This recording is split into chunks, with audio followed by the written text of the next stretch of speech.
Welcome to another episode of the Student Life Advisors podcast. My name is Trey. I'm Elaine. And today we will be talking about student loan repayment success.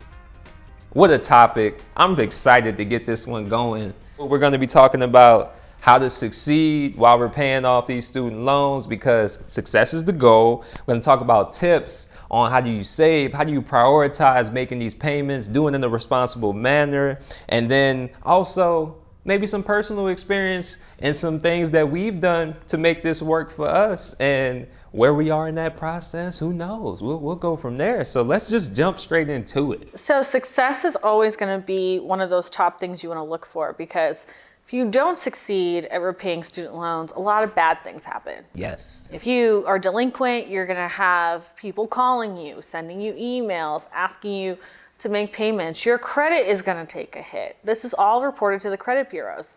So the main goal, the good thing with federal student loans, the good and the bad, there's a lot of options. They're confusing. They're hard to keep straight. It's hard to understand what applies to you. But there are a lot of options, and there are a few places you can go, like Edvisors.com, as well as talking to your student loan servicer to discuss them. So this is all about kind of going through some of those options and kind of getting an idea of how to prioritize student loans in your life. Because I doubt most people only have student loans. That's the only debt that they have in their entire lives. Absolutely. I don't see how there's a way where someone could only have student loans. I mean, I guess I do see there's a way to do it, but I see what you're saying. If you've got student loans, there's a good chance there's some other loan that you may have as well, and then even maybe bills, and then there may cell be phones, some cars, rent, some other loan that you might want to get later on that could be impacted by how many student loans you have. I remember when I went to go get my car, the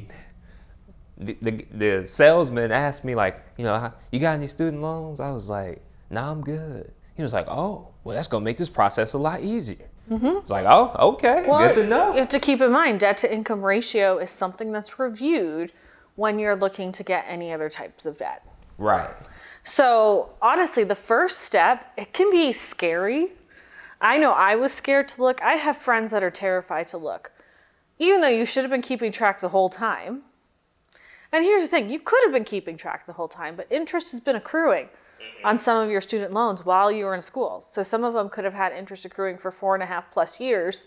You went straight to grad school and didn't make any payments, and you never quite entered repayment right away after you graduated. That could be 6+ years. Doctors could be even more than that. All right, you scaring some folks now with that one. But it could be something where you kept in mind the number you originally borrowed and didn't account for the interest that's been accruing. So even if you have an idea of where you are, it could be a little bit more than you even thought. So the number one step is always to understand and know what you owe. You've probably seen that in a few places. You've probably heard your school talking about that in exit counseling. If you have student loans, you know what exit, and you graduated, you know what exit counseling is. You probably have heard this. You need to just do it. Log in, see what you owe, and look at all your accounts. I think some of us, and you know, I've been guilty of this myself, but I think that there's this little fear here, and this somewhat irrational thinking that says, if I don't look, it can't hurt me. Yeah. But it will. Yeah, you think if I don't look, it's not real. Yeah, it's easier to ignore something if you don't even address it. You just try to get through life, but eventually someone's going to call you. Right. And ask you to start making payments. Yeah, and you want to be ahead of that call. And you do. Or if you've already kind of set up everything to make payments and you just haven't done the deep dive and they have your information to take a payment and you don't even know what you're paying, your bank account might take a hit as well. Obviously, you've authorized this, but if it's gotten to the point where you're just like, let me put in this for auto payment and not really paying attention, it can get a little scary too. So the best thing to do is just understand and write it down. Once you know what you're dealing with, you can come up with a plan. Yeah. And like I said, federal student loans have a lot of options. If you have private student loans, generally you're tied into the repayment plan that you chose when you got the loan. Right. So if you have more than one private student loan, you just want to double check the terms of each one for a repayment. It's not that you don't have options with them, it's that you already chose your option. You can call them if you have hardships or anything else, or you're going to ask for a postponement. But there's other things you can do with private student loan debt that will open up different options. They might just take a few extra steps. And then just for the folks who are listening who might be wondering, once you go private student loans, there's no going back federal there, right? No, there's no way to convert your federal student loan to your private student loan to a federal student loan. That is a top question because we've been talking about forgiveness, how we can do mass forgiveness, issues or ways that federal student loans were postponed during the COVID-19 pandemic and different options like that. And nothing ever applied to a private student loan. I think that's good for people to hear because that has been a discussion that's been going on for a very long time, but especially in recent years, we've seen a lot of people talking about that. But yes, private student loans, not applicable. Yes, they usually when anything is with the federal student loan program, it's talking about federal student loans. They're not really touching the terms and conditions of private student loans. And I would be shocked if they ever do. Yeah. Not saying it's impossible, but there would have to be something passed or approved at the federal level for something like that to happen. Right. I mean, that's just covering more jurisdiction than we would anticipate, I'd say. And I think something else you want to look for. So you're looking at your federal student loan balance. Even if you don't want to, it's good to take a look. We've discussed that. Take a look. But also, this is a great time to look at all your outstanding life bills and debts. Yeah. Because every month, essentially, what you're preparing for is paying them. Unfortunately, that's what it comes down to sometimes. When you graduate from school, you're no longer just paying tuition and room and board. You've been living in the dorm. You haven't had to make monthly payments to a landlord. Maybe you lived off campus. I know I lived off campus for a bit, so I got used to that habit. But now it's time to just look at everything. How much does it cost for rent? Creating a budget, essentially. How much does it cost for food? Utilities. Cell phone, internet service, transportation, all those things. And then look at your outstanding debt.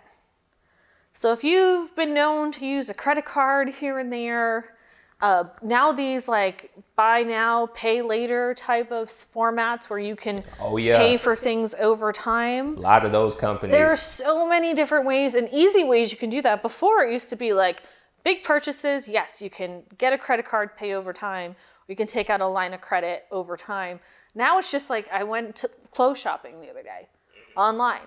One dress, it was like 4 easy payments of $18. And I was like, what? Like, I just want to pay for this now. Actually, it's an expensive dress. I don't know what it was, but it was something like that where I was like, 4 easy. Why do I want to make 4 easy? Now it's for like even small items. Oh yeah, they've got it for everything. I've been seeing that the entire buy now, pay later industry, it experienced a lot of growth during the pandemic. So we've seen that just expand and it's pretty much everywhere now. It's just about on any online website. So if you have some of those open or you decided to do that, that has to be taken into account as well. Even if they're these small amounts, 4 easy payments of $16 every month isn't so bad. But if you've done that 3 or 4 times, now we're actually talking about some real monthly money. Right. And cash that needs to be paid. Yeah, all of these buy now, pay laters, if you do that so many times, that could be equaling an electric bill or something like that. Especially your electric bill. Oh yeah. Since you don't use any electricity. Hey, I've been doing better. Good, it's 103 out. So I've been doing better. All right, so yeah, you've got all of these different bills that you want to account for. If you're not doing that, you don't have a budget, 100% recommend start it now, get that done, because there's no way that you're going to be effective or at least operating prepared or operating at prime efficiency when it comes to paying off your student loan at a successful rate unless you know what you really can afford. And then you want to look at all of this, write it down, use a spreadsheet, use an app, And now you have to sneak in student loan payments into the whole budget process. I like the way you said that, sneak in, because if you are pressed financially and you've got to start making these payments, it can feel like you're just... You have to fit it in with the rest of your life. Yeah. Unfortunately, it's not the standalone thing. I know we sometimes pull it out and talk about just student loan debt, but it's very rare that this is the only thing you're paying for. Yes. You can be in a great situation where that's happening. Kudos to you. But eventually, if you're in repayment for 10 years, that could change at any point in time. And now you're accounting for student loan payments as well as life. So it's always good to get this kind of squared away and get an idea and understand where your student loan payments kind of live. And then it kind of gets down to, now we got to choose a repayment plan, right? Yeah. So if you have a student loan, essentially every $10,000 you borrowed is going to be about $120 per month for 10 years on a 10-year standard plan. So if you have $10,000, you can expect to do right around, give or take, depending on your interest rate. Absolutely. How long interest has been accruing, but that's a good solid estimate and to get you an idea of where you're going. May not seem a lot if you only have $10,000 that you can figure it out, but if we start adding $10,000, $20,000, $30,000, $40,000, that payment's going to go up on the 10-year standard plan. So, and then on the unfortunately, federal student loans, like I said, fortunately and unfortunately, they're good and bad. Pros and cons. I think the biggest con is it's confusing. There's essentially about 13 repayment plans that you can now look at. That's a lot. To pick which one you would like.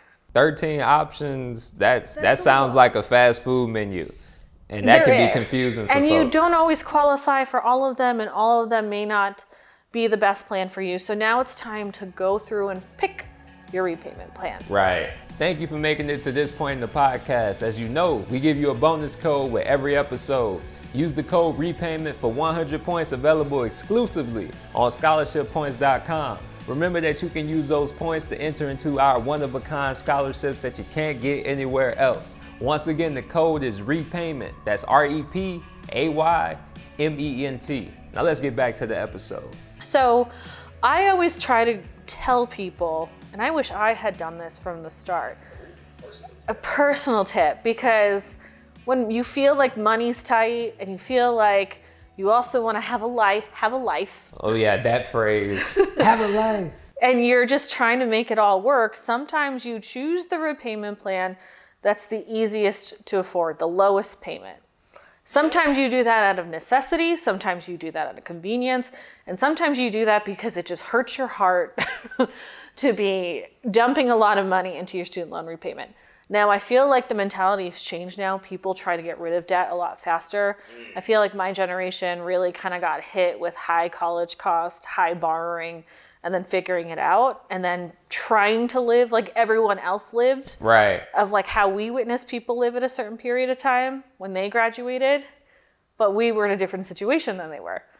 And I feel like now everyone's mentality is to not have any debt, which is a great one.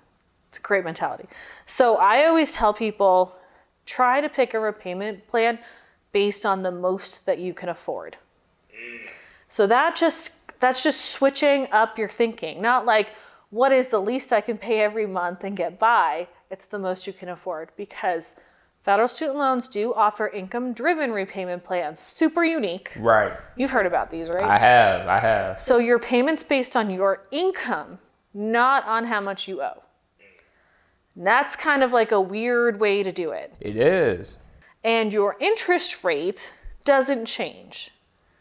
So they're not taking into account kind of like what you owe, your interest rate, what you're accruing in interest every month. There are a few interest subsidies. Each one of those income-driven repayment plans does it a little differently, where they might cover it for a short period of time or a percentage over the time in repayment. But that may or may not still put you in a negative amortization state, which essentially, negative amortization, you're accruing more interest than you're paying every month. And that's interesting because with negative amortization, you're paying the same amount each month, but your balance, what you owe, is increasing. It is. And it's interesting how student loans work, federal student loans work in particular, is because they don't necessarily capitalize the interest frequently. There are certain periods of time where interest can be added. Any outstanding interest you have is added to your principal balance.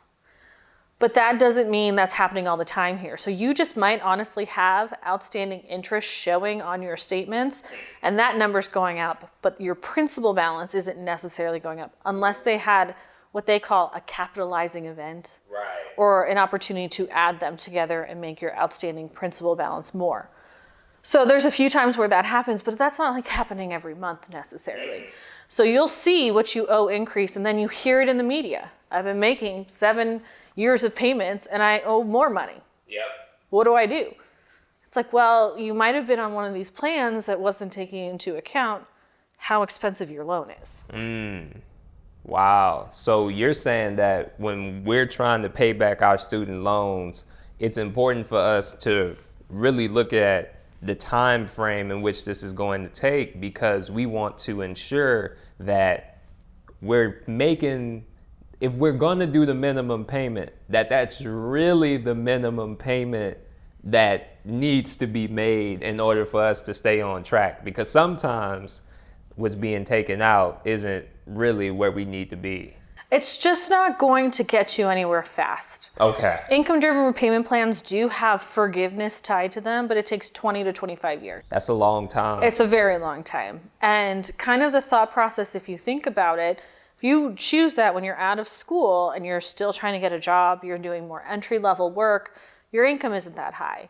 So now they're doing an income-driven repayment, so it's a percentage of your income. And then over time now, you've had a few promotions, you've done really well, you got married, and now your spouse's income is being considered. Over time, it could be that you don't even make it to 20, 25 years because your payment has changed so much. You've now paid off significantly more than you ever borrowed. Oh. So some people will qualify for forgiveness. And even if you do make it to 20, 25 years, if your payments have been going up just because your financial situation has changed, you could still be paying a significant amount more than you borrowed and still have an amount forgiven. Wow.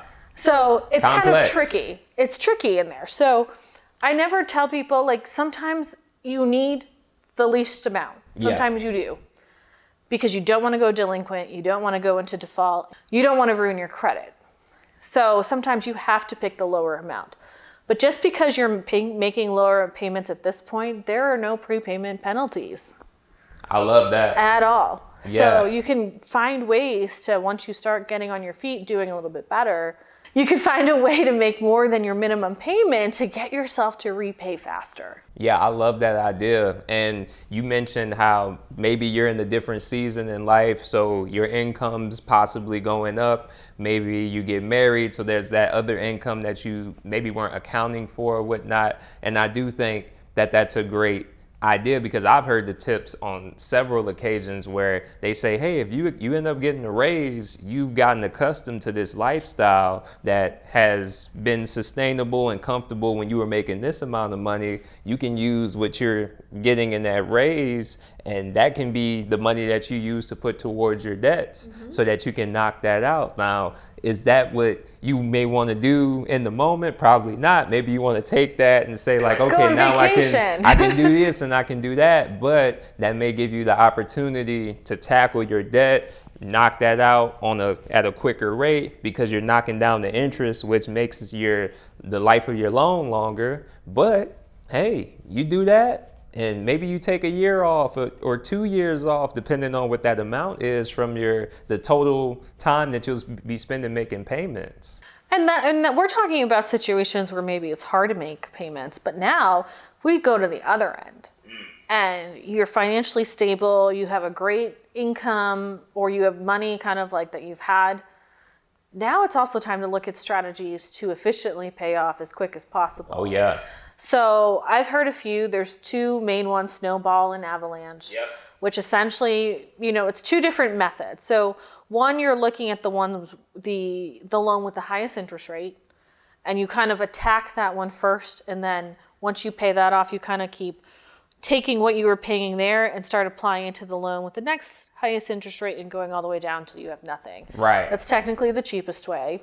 So that's the avalanche. And then the snowball method is you look at the loan with the smallest balance because you get a little bit of a reward every time you hit a payoff amount. You start attacking that loan.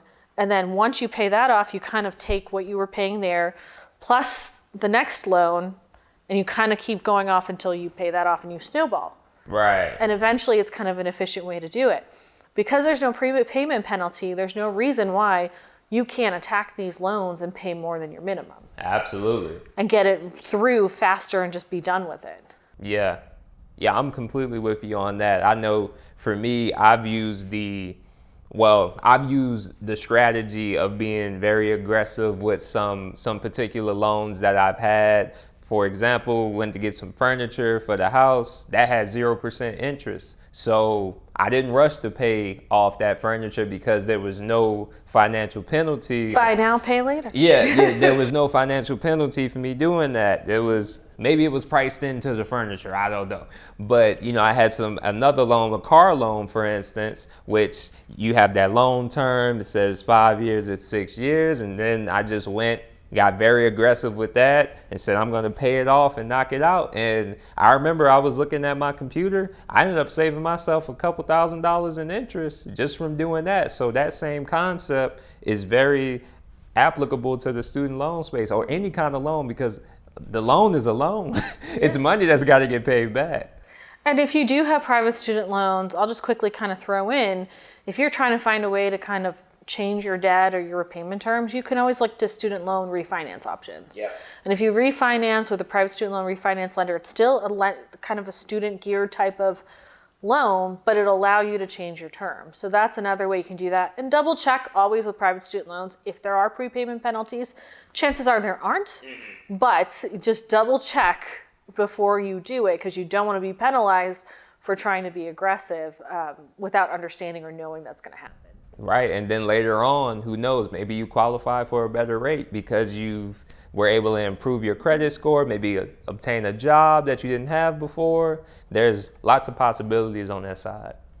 So another thing to take a look at when you come up with your repayment strategy, especially with the federal student loans, there's, like I said, so many options with federal student loans. You can look at forgiveness options. So if you're doing public service work, there's public service loan forgiveness. If you're a teacher, there's teacher loan forgiveness as well, but sometimes teachers prefer public service loan forgiveness to teacher loan forgiveness because teacher loan forgiveness typically tends to be more limited on the amounts that they'll actually forgive. So those are things to go into your plan as well. Maybe it's worth it to do 10 years in public service, maybe not make the highest income that you want as a goal, but if you take 10 years right out of school and devote your time to public service, which could be government or a 501c3 nonprofit, and I'm talking all levels of government as well, and there could be a few other jobs that kind of fall in there. 10 years doing an income-driven repayment plan, working at one of these jobs, and then have your outstanding balance forgiven at the end, that might be worth it. It might. The math might turn out. Now, if you get a job out of college and you don't have very much loan debt and it's $500,000, maybe it's not worth it for you. Right. But if you're looking into, getting more of a middle, even an middle upper class income, maybe it's worth it to consider it just for that time being. And also this is an option even if you're lower income as well, because as long as you're working for a qualifying employer, and we'll put a link to our public service loan forgiveness page right in the description, you could still qualify for it. It's just your employer has to qualify. You have to work full time, 10 years of payments, 120 qualifying payments. It might be worth it to make that decision at the beginning. I like that. Well, we hope that these tips, this conversation has been very helpful as far as you setting up your student loan repayment success goals. And I'm sure as we continue on in the podcast, we'll have more to talk about this conversation and other ones alike. So stay tuned and we'll see you on the next episode.